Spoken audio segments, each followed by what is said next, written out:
Novel की बरसात पर मैं आपको खुश आमदीद कहती हूँ। दोस्तों, आज की कहानी बहुत ही ज्यादा खतरनाक है, इसलिए लास्ट तक जरूर सुनिएगा, बहुत मजा आने वाला है। रात के करीब 1 बजे मुझे नींद से जागकर वॉशरूम जाने की जरूरत महसूस हुई। मैं चुपचाप उठा और वॉशरूम की तरफ चला गया। थोड़ी देर बाद जब मैं वापस आया तो मैंने देखा कि भाभी बेड पर सोई हुई थी, लेकिन इनकी पीठ मेरी तरफ थी। कमरे में हल्की सी रोशनी थी जिससे मुझे भाभी की सिल्क की नाट की चमक दिखाई दे रही थी। मैंने धीरे से अपने कदम बढ़ाए और देखा कि भाभी गहरी नींद में थी। उनका चेहरा सुकून से भरा हुआ था और उनकी नाक ऊपर तक उठी हुई थी। उनका सारा सामान साफ नजर आ रहा था। ये देखकर मेरी हालत खराब हो गई थी। मेरा सोया हुआ घोड़ा जाग गया था। फिर भाभी को। दोस्तों, अगर चैनल को सब्सक्राइब नहीं किया तो सब्सक्राइब कर लें और वीडियो को आखिर तक जरूर देखें, बहुत मजा आने वाला है।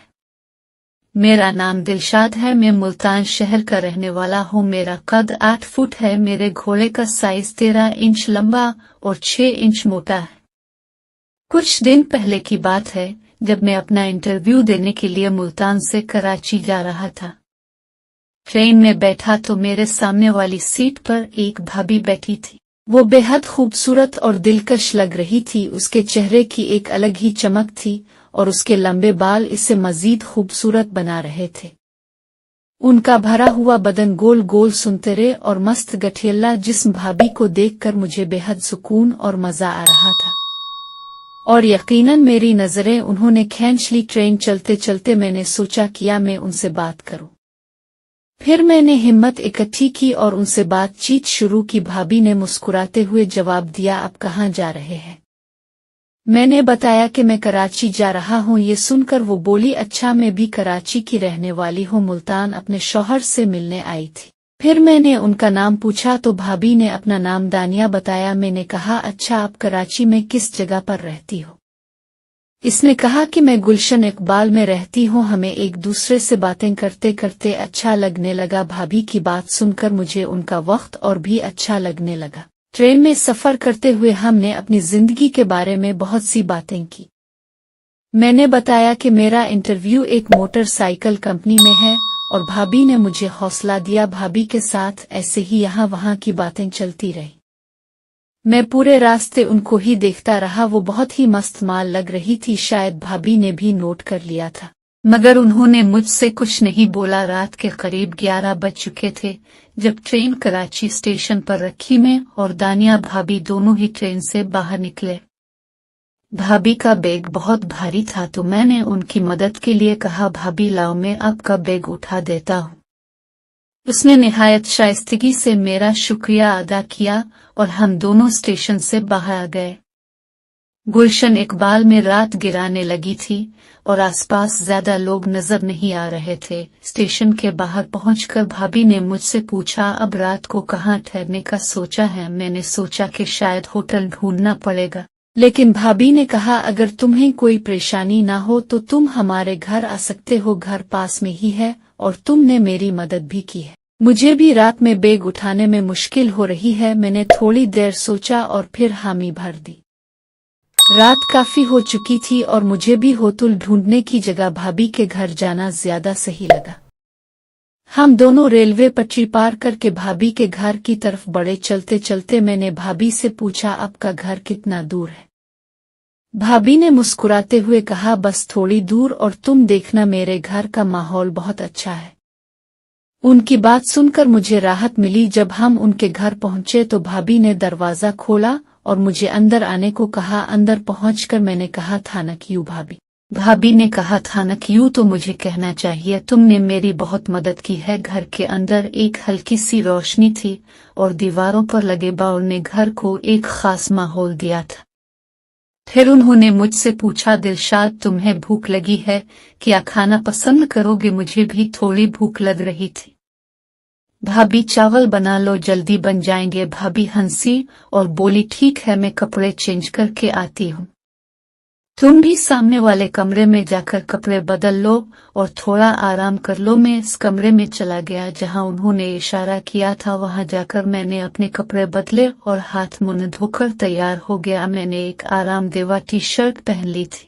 थोड़ी देर बाद भाभी अपने कमरे से बाहर आए। उन्होंने काले रंग की सिल्क की नाट पहनी हुई थी जो बहुत ही खूबसूरत लग रही थी। उनके कपड़े सादे थे पर उन पर बहुत अच्छे लग रहे थे। मैंने उन्हें देखा और वो मुस्कुराते हुए बोली, क्या हुआ, ठीक नहीं लग रही हूँ क्या?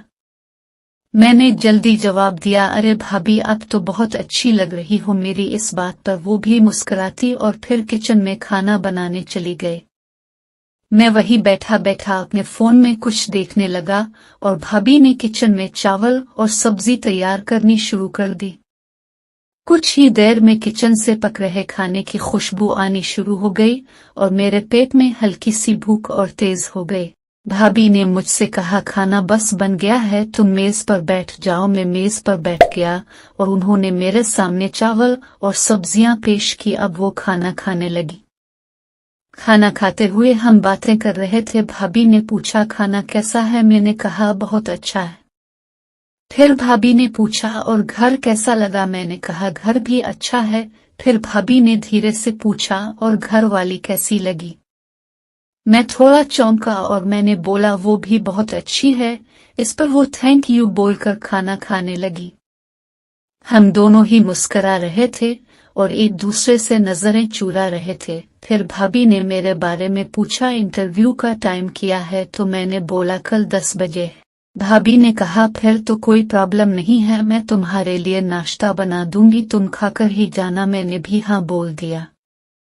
फिर हम दोनों ने खाना खत्म किया। खाना सादा लेकिन बहुत मजेदार था। हमने साथ बैठकर खाना खाया और बातें की। उन्होंने अपने खानदान के बारे में बताया कि उनके शौहर मुल्तान में काम करते हैं और वो कराची गुलशन इकबाल में अकेली रहती हैं। इसके हंसते हुए तासुरात ने मुझे इसकी इज्जत और भी ज्यादा कर दी। रात गहरी हो चुकी थी और हम दोनों ने खाना खाकर बर्तन साफ किए। फिर भाभी ने कहा, तुम्हें आराम करने की जरूरत है, सुबह जल्दी उठना है ना? फिर मैंने पूछा, आप परफ्यूम कौन सा यूज करती हो? आपके रूम से बहुत अच्छी महक आ रही है। इस पर वो हंसकर बोली, सब लेडीज परफ्यूम है, तुम्हारे मतलब के नहीं है। रात के अंधेरे में जब सब कुछ खामोश था, मैं भाभी के कमरे में लेटा हुआ था। थोड़ी देर बाद भाभी कमरे में आई और मुस्कुराते हुए बोली, तुम और कुछ भी बताओगे? मैंने हंसकर कहा, क्या पूछना चाहती है? भाभी ने मेरी आंखों में देखते हुए कहा, अगर तुम्हारी जुब यहाँ लग गई तो फिर तुम कहाँ रहोगे? मैंने थोड़ी देर सोचते हुए कहा, कमरा लेना पड़ेगा रेंट पर। वो थोड़ी खामोश हो गईं, फिर कहने लगी, क्या तुम मेरे घर पर रह सकते हो? मैंने थोड़ा हिचकिचाते हुए कहा, भाभी आपके घर पर कब तक रहूंगा? भाभी ने हंसते हुए कहा, जब तक तुम रहना चाहो। मैंने फिर कहा, नहीं भाभी, ऐसा अच्छा नहीं लगेगा। मैं समझ गई और बोले, ठीक है, किराए पर रह लेना। जो किराया तुम बाजार में दोगी वो मुझे दे दिया करो। तुम्हारे सहारे से मेरा भी दिल लग जाएगा। मैंने इस तजवीज के बारे में बात की। यह वाकई एक अच्छा फैसला था। मैंने कहा, ठीक है, पहले नौकरी तो लगने दो, तभी तो पता चलेगा। भाभी ने कहा, तुम्हारी जुब पकी है? मैंने मुस्कुराते हुए कहा, आपको कैसे पता? वो बोली, बस मुझे पता है। मैंने कहा, देखते हैं। भाभी ने फिर से पूछा, अगर नौकरी लग गई तो तुम मेरे घर पर ही रहोगे ना? मैंने हाँ में सर हिलाया। इस बात से हमारे दरमियान एक अच्छी समझ बन गई थी। फिर थोड़ी देर बातें करने के बाद मैंने कहा, भाभी अब हमें सो जाना चाहिए, सुबह मुझे भी जाना है। भाभी बोली, अरे हाँ, मुझे भी जॉब पर जाना है। वो भी किसी कंपनी में काम करती थी। मैंने पूछा, मैं यहाँ कहाँ सोगा? भाभी ने कहा, तुम मेरे पास सो जाओ, हम दोनों साथ में सो जाएंगे।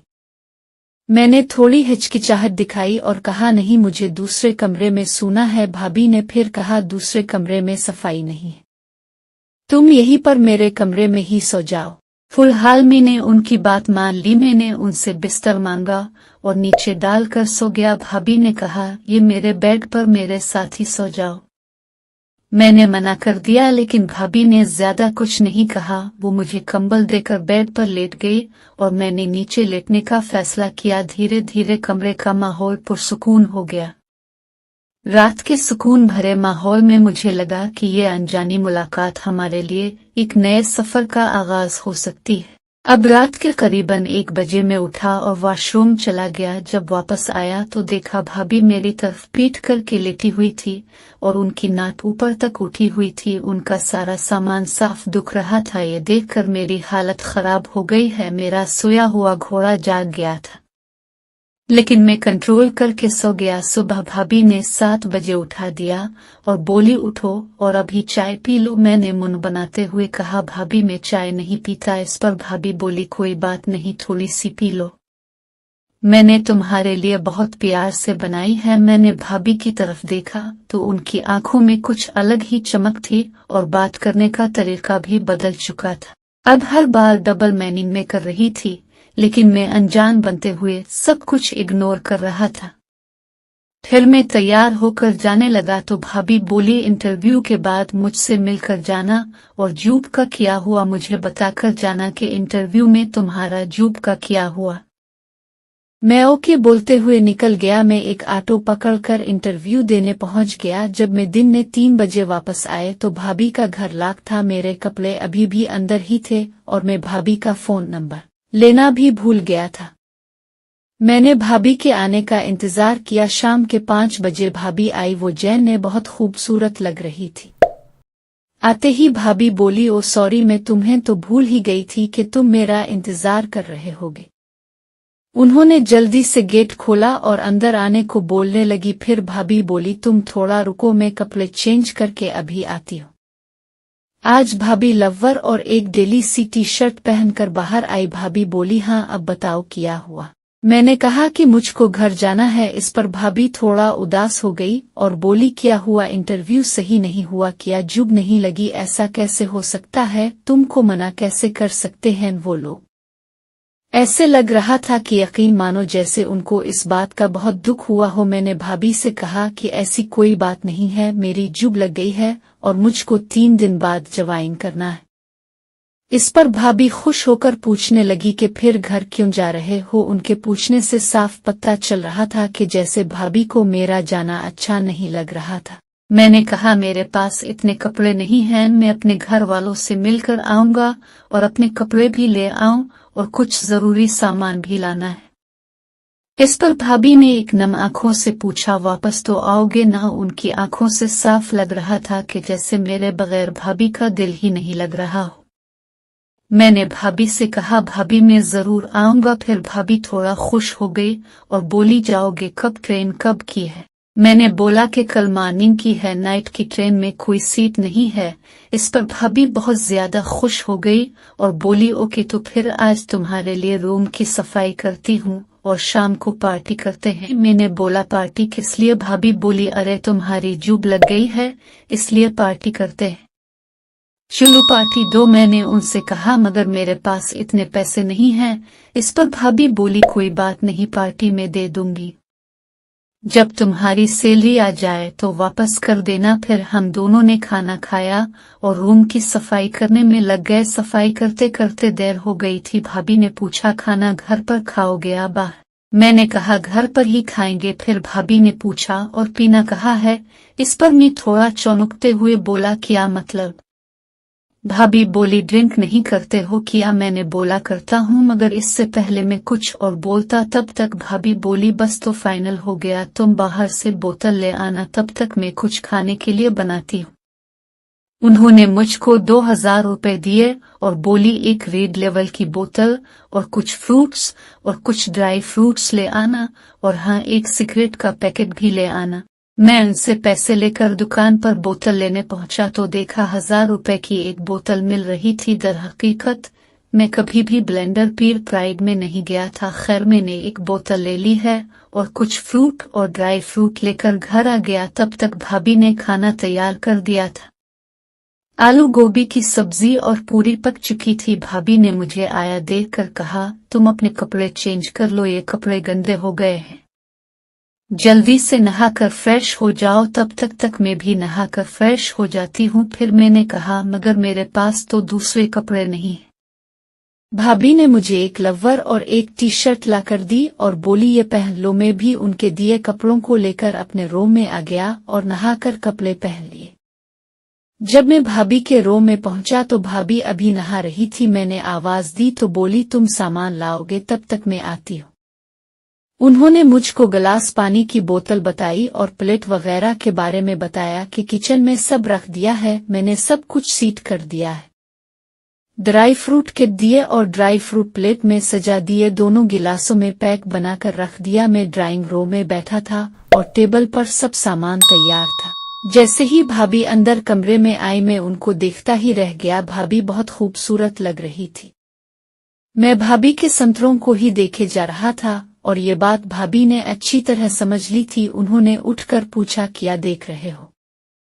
मैं उनकी जानिब से नजर हटाते हुए बोला कुछ नहीं, बस आपकी खूबसूरती देख रहा था। वो हंसने लगी और मैं पानी की बोतल उठाकर गिलास में पानी डालने लगा। भाभी मेरे पास ही मेरे साथ में बैठ गई। उनके बदन से बहुत अच्छी खुशबू आ रही थी। उनके परफ्यूम की महक मदविश कर देने वाली थी। फिर हम दोनों ने एक पैक लिया और बातें करने लगे। तभी भाभी बोली मैं तुम्हें कैसी लग रही हूँ? मैंने कहा सच में भाभी अब बहुत अच्छी लग रही हो। भाभी बोली बहुत अच्छी लग रही हूँ या कुछ बहुत अच्छी लग रही हो। मैं इस बात पर कुछ नहीं बोला और पैक को एक झटके में खाली कर दिया। अब दूसरा पैक बनाने के लिए मैंने बोतल उठा ली। भाभी ने कहा अरे इतनी जल्दी किया है, इस बार पैक में बनाती हूँ। ये कहकर भाभी ने अपना पैक नीचे रखा और हाथ से बोतल लेकर दूसरा पैक बना दिया। फिर पैक खत्म करके भाभी ने सिगरेट की डिब्बी उठाई और एक सिगरेट निकाली और लगा ली। भाभी ने टांग खींचते हुए कहा दिलशाद एक बात पूछूं? भाभी पूछो ना। भाभी ने कहा सच बताओगे या झूठ? भाभी ने कहा तुम्हारी कितनी गर्लफ्रेंड है? यह सुनकर मैं भाभी की तरफ देखने लगा। भाभी ने मेरी तरफ आंख दबाते हुए कहा बताओ ना। मैंने कहा भाभी बस एक ही है। भाभी ने कहा तुमने इसके साथ कभी ताल्लुक बनाए या नहीं? हाँ भाभी ने कहा कितनी बार? मैंने कहा बस 2 बार। ये कहते हुए उन्होंने सिगरेट को मेरी तरफ बढ़ा दिया। मैंने सिगरेट ली और भाभी की तरफ देखने लगा। अब भाभी मुझको बहुत ज्यादा अच्छी लग रही थी। बस दिल कर रहा था कि इस हॉट इंडियन भाभी को यहीं पर पटक कर बस इसके साथ अभी लूडो खेल लूं। भाभी ने कहा बताओ ना दिलशाद क्या सोच रहे हो? मैंने कहा कुछ नहीं भाभी। भाभी ने कहा बताओ ना प्लीज, तुमको मेरी कसम क्या सोच रहे हो बताओ। मैंने कहा भाभी आप तो बहुत खूबसूरत लग रही हो। भाभी हंसती हुए बोली हाँ वो तो मुझको पता है कि मैं एक बहुत खूबसूरत हूँ। तुम्हारे भाई भी यही बोलते हैं। वो जोर जोर से हंसने लगी। मैंने कहा भाभी भाई यहाँ पर क्यों नहीं रहते? वो बोली तुम्हारे भाई मुल्तान में जॉब करते हैं और मेरी जॉब यहीं पर है, इसलिए हम दोनों अलग अलग रहते हैं। लेकिन जब दिल करता है तो मिल लेते हैं। अभी मैं उनसे मिलने ही गई थी, कभी कभी वो भी मिलने आ जाते हैं। मैं कुछ नहीं बोला। भाभी ने कहा तुम बताओ तुम कैसे मिलते हो अपनी गर्लफ्रेंड से? मैंने कहा जब भी मौका मिलता है तब मिल लेते हैं। नहीं तो कोई बात नहीं। उन बातों के दरमियान हमारे गिलास खाली हो गए थे। भाभी ने बोतल उठाई और पैक बनाने लगी। हम दोनों ने पैक खत्म किया और मैंने सिगरेट सुलगा ली। तब मैंने महसूस किया भाभी का हाथ मेरी रान पर घूम रहा था। मैंने भाभी की तरफ देखा तो भाभी मुस्कुरा रही थी। फिर भाभी ने मेरे हाथ से सिगरेट ले ली और किस मारकर मेरे मुंह पर मारती हुई बोली मुझको तुम बहुत अच्छे लगने लगे हो। मैंने कहा भाभी अब तो आप भी मुझको बहुत अच्छी लगने लगी हो। आपकी शादी हो गई है? नहीं तो मैं अभी के अभी आपसे शादी कर लेता। ये कहकर मैं हंसने लगा। भाभी ने कहा कोई बात नहीं दिलशाद, मैं भी तुमसे शादी नहीं कर सकती पर तुम मेरे साथ कुछ भी कर सकते हो। इस पर मैं सोचने लगा और बोला भाभी कुछ भी? भाभी बोली हाँ कुछ भी, जो तुम्हारा दिल करे। मैंने फिर से कहा देख लेना मैं कुछ भी कर सकता हूँ। भाभी बोली करके दिखाओ तभी तो पता चलेगा क्या क्या कर सकते हो। दोस्तों मुझे उम्मीद है कि आपको हमारी कहानी में मजा आ रहा होगा। फिर रात भर हमने लूडो गेम खेली थी। चलो अब जाओ और जल्दी से वापस आकर मेरी बची हुई आग को बुझा देना, मैं तुम्हारा इंतजार करूंगी। दोस्तों, इस कहानी में एक मंजर है जहां एक औरत का चेहरा मुस्कुराते हुए खौल और आईने से आर पार होता है। इस तरह के हालात ये शक पैदा करते हैं कि किसी भी रिश्ते में खा वो खानदानी हुआ दोस्ताना, वकार और सजावट का ख्याल रखना बहुत जरूरी है। एक सच्चा राशता तभी फलता फूलता है जब दोनों परिंदे एक दूसरे की रूह तलाश करते हैं। हमें किसी की जाती हुदूद का एहतराम करना सीखना चाहिए और उन्हें कभी ऐसा महसूस नहीं कराना चाहिए। कहानी का एक अहम हिस्सा जाहिर करता है कि किस तरह नियत और रूह की कमी इंसान को गलत निशान की तरफ ले जा सकती है। दिलशाद की अपनी शक्ल पर काबू पाने में नाकामी जाहिर करती है कि किसी की तरफ मुतवज्जे होना समझ में आता है, लेकिन इसी उसूल को बरकरार रखना हतमी उम्मीद है। हमें यह बात जहन में रखनी चाहिए कि हमारे अमाल न सिर्फ हमारी अक्कासी करते हैं बल्कि दूसरों की भी अक्कासी करते हैं। इसलिए इंसान को अपने अमाल और नेक अमाल पर काबू रखना चाहिए और अपनी तकदीर की नज़र को बरकरार रखना चाहिए। इस कहानी से हम ये भी सीखते हैं कि रिश्तों में एतमाद और एहतराम की क्या अहमियत है। कहानी के किरदारों के बाहमी मील जौल से ये बात वाज़ेह होती है कि अगर रिश्तों में एतमाद और एहतराम न हो तो वो रिश्ता ज्यादा देर तक कायम नहीं रह सकता। रिश्तों में एहतराम और गर्मजोशी सबसे अहम चीज है, चाहे वो भाई, बहन, दोस्त के दरमियान क्यों ना हो। कहानी में ये भी वाज़ेह तौर पर दिखाया गया है कि किस तरह किसी का खुद गरज रवैया हमें नुकसान पहुंचा सकता है। किसी भी किस्म के रिश्ते में खुद गर्जी से गुरेज करना चाहिए, क्योंकि इससे रिश्ते टूटने और नुकसान पहुंचने का खतरा होता है।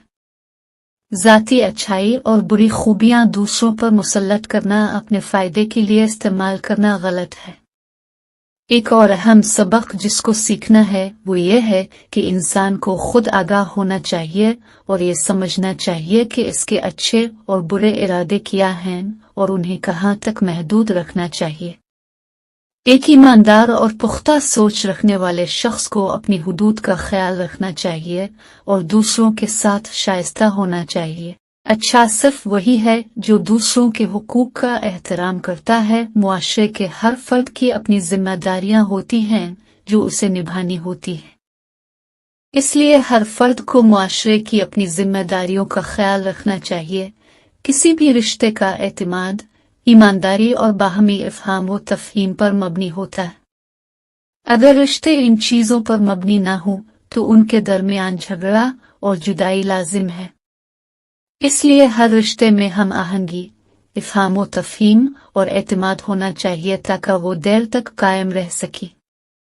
ये कहानी हमें ये भी सिखाती है कि हमें अपनी सलाहियत को इस्तेमाल करते हुए हर हाल में सही फैसला करना चाहिए। गलत फैसला न सिर्फ हमें नुकसान पहुंचाता है बल्कि इसका दूसरों पर भी मनफी असर पड़ता है। इसलिए किसी भी सूरत हाल में सही सोच और समझ बूझ का इतलाक जरूरी है।